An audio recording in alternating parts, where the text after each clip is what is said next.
सभी श्रोताओं का आल्हा उदल की कहानी में हार्दिक स्वागत अभिनंदन। पिछले वीडियो में मालिन ने कैसे उदल को बचाया आपने देखा। आज के इस वीडियो में उसके आगे क्या हुआ आप सभी के सामने प्रस्तुत कर रहा हूं। बढ़िए कहानी की तरफ। मालिन के घर पहुंचकर उदल ने कपड़े बदले। ढेवा ने कहा कि फुलवा को मैं भी देखना चाहता हूं। तब दोनों ने अपनी जोगी वाली गुदड़ी निकाली और जोगी बनकर गाते बजाते महल के सामने जा पहुँचे। पनिहारिन दोनों जवान जोगियों को देखने लगी। बांदी ने जाकर रानी की जोगियों की बात सुनाई। रानी ने कहा, उन जोगियों को महलों में बुलवाओ, हम भी देखेंगे। दासी ने देर नहीं लगाई, दौड़ी दौड़ी जोगियों के पास आई और बुलाकर ले गई। राजा ने उन्हें अपने पास बुला लिया। उदल ने बाएं हाथ से राजा को प्रणाम किया तो राजा नाराज हो गया। तब जोगी ने कहा, जिस हाथ से सुमरनी जपते हैं, राम नाम लेते हैं, उस हाथ से अपनी बंदगी करने से हमारा योग भंग हो जाता है, इसलिए बाएं हाथ का उपयोग करते हैं। फिर तो राजा की आज्ञा से जोगी गाने बजाने लगे। उदल की तान और ढेवा की खंजरी की आवाज़ ने सबके मन मोह लिए। वाह वाह होने लगी। राजा नरपति सिंह बहुत प्रसन्न हुए। उदय सिंह राय ने नृत्य करना शुरू कर दिया। महलों की दीवारें तक मोहित हो गईं। राजा ने आग्रह किया, जोगी आज यहीं विश्राम करें तथा हमारा आतिथ्य स्वीकार करें। उदल ने कहा कि हम लोग ब्रह्मचारी हैं, केवल कुंवारी कन्या या बाल ब्रह्मचारी के हाथ से भोजन करते हैं। ब्राह्मण के भोजन से हमारा योग भंग हो जाएगा। तब राजा ने आग्रह किया, अपनी कन्या फुलवा के हाथ से भोजन बनवाता हूँ, आप स्वीकार कीजिए। पुत्र मकरंद ने राजा से कहा, दोनों जोगियों को महलों में ले जाओ, फुलवा के द्वारा भोजन तैयार करवाकर इन्हें भोजन करवाओ। मकरंद ने राजा की आज्ञा का पालन किया। दोनों भोजन करने बैठ गए। फुलवा ने स्वयं भोजन परोसा। उदल ने ढेवा से कहा कि फुलवा को भली भांति निहार लो। भोजन करने को कहा गया तो उदल ने सोचा, मैं ब्याह से पहले फुलवा के हाथ का भोजन करूंगा तो मेरी राजपुताना शान बान घट जाएगी। तभी उदल ने बेहोश होने का नाटक किया।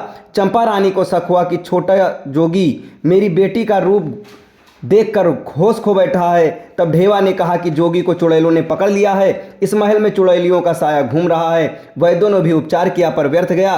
तब स्वयं फुलवा आए और धीरे धीरे से उदल से बोली, क्यों बहाने मार रहे हो, तुम्हारा काम हो गया है, अब जल्दी महोबा लौट जाओ और पूरी तैयारी के साथ आकर मेरे साथ भांवर डलवाकर मुझे ब्याह ले जाओ। उदल उठ गए और चलने की तैयारी करने लगे। मालिन के घर पहुंचकर वस्त्र बदले और महोबा को वापस चलने के लिए विचार आते ही सोचा, काबुल गए, ना घोड़े खरीदे, जो धन लेकर चले थे वह सब खर्च हो गया। राजा परिमाल को तब अग्रज आल्हा को क्या जवाब देंगे। तब ढेवा ने उदल से कहा, तुम पागल का नाटक करके चलो, बाकी मैं संभाल लूंगा, जो कहना होगा मैं कह लूंगा। दोनों उदल और ढेवा लौट कर महोबा पहुंचे। तंबू कीर्ति सागर के पास लगा दिया। एक पलंग पर उदल को लिटा दिया। राजा परिमाल के दरबार में जाकर प्रणाम किया। काबुल के घोड़े कहाँ हैं पूछने पर ढेवा ने कहा, सागर के पास जाकर देख लो।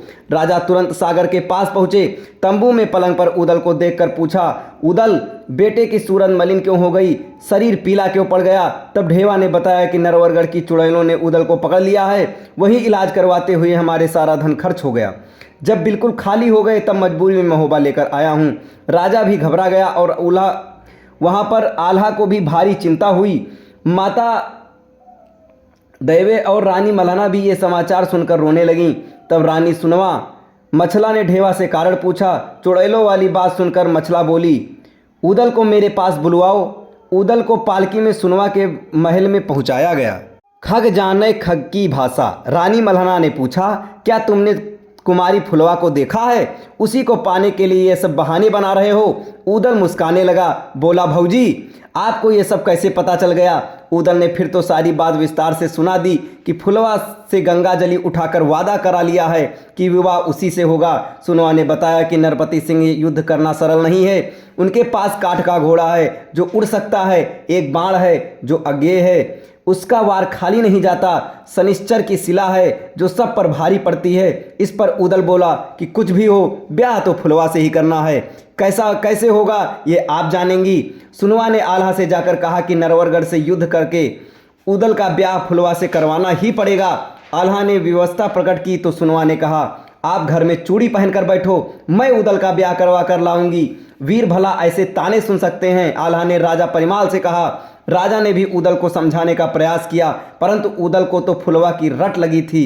आखिर शुभ घड़ी देखकर उदल को दूल्हा बनाकर मढ़ा पूजा हल्दी लेपन आदि सब क्रियाएं करवा दी गईं और अलग अलग राज्यों के राजाओं को बारात के लिए आमंत्रित कर दिया। अब इसके आगे क्या हुआ आपको अगले वीडियो में बताया जाएगा। तब तक हमारे साथ बने रहें। धन्यवाद।